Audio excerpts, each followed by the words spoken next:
Alright guys, I put together a little list that I have been told by technicians on things that they will not do at Comcast when they come to your house and things they do not like to do.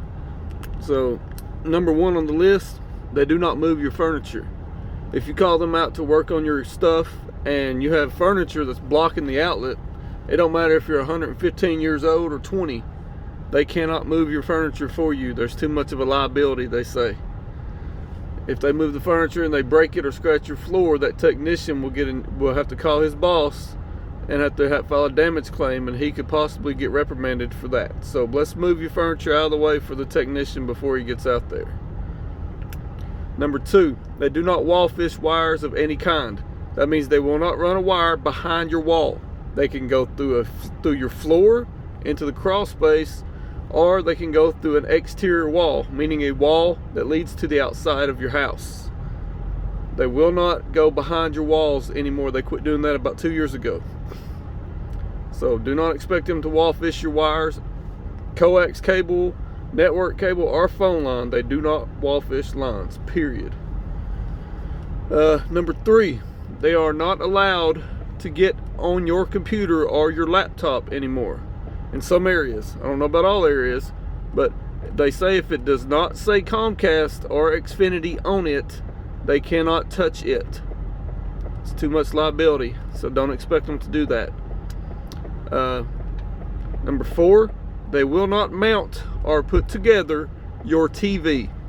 Technician told me the other day that they hate it when they come into a customer's house and they expect them to put together a TV, to mount it or do something like that with it because somebody on the phone told them they would. They are not allowed to do that. It's against their policy. Okay, the next one, don't give them an hour-long spiel about your billing issues, about your bill going up or down. There's nothing the technician can do besides change your package for you, which you can do yourself by calling into customer service. So do not give them an hour-long thing about your package or about your bill, because they don't care. They're there to fix your issue.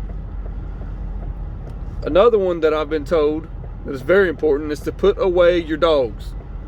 They do not like your dog running around barking at them the whole time they're trying to work. It gets really agitating, and besides, if your dog bites them, then it's an even bigger process, which could potentially cause the technician to rather lose his job, have to go to the hospital, have to have time off work, and possibly have your dog put down by the vet.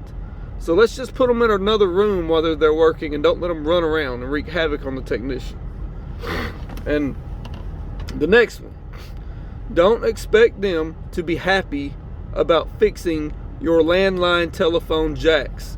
These things are a thing of the past. They will hook up your jack. They will hook up 1 or 2 jacks, but they do not run new lines. They do not guarantee that it's going to work. If they troubleshoot it and troubleshoot it and troubleshoot it and keep cutting out shorts, then they prefer you to go and buy a base phone with a couple little satellite phones that work off of it, plug it directly into the back of your modem, and allow your phone system to work that way. Instead of using the lines that are behind your wall, which in most modern homes, if the house is 20 years old, those wires are 20 years old. So do not expect them to be happy about working on your phone jacks, because most technicians I've talked to do not like doing it. And last but not least, expect to be charged. Some technicians can select an option on their work order when they close their job out that says change the outside connector. That's if they do not come inside your house at all, which on a trouble call, they are allowed to come in your house. So if you do not tell them, they cannot come in, because they are allowed to come in. They have to access every area that Comcast equipment and our wires with Comcast are located in our house. So no matter what, let them access the inside of your home, trouble call or not. If you're nice to the technician, he could help try to avoid a charge, but most of the time, if it's put in as a change of service or new install, there's nothing he can do about it. You'll have to call in and argue with him to get that charge taken off. Always expect to be charged when they are providing you with a service out at your home. Always expect to be charged. It pretty much sums it up, guys. Just use common sense, treat your technician with respect, and he'll do the same to you, hopefully. And have a good day.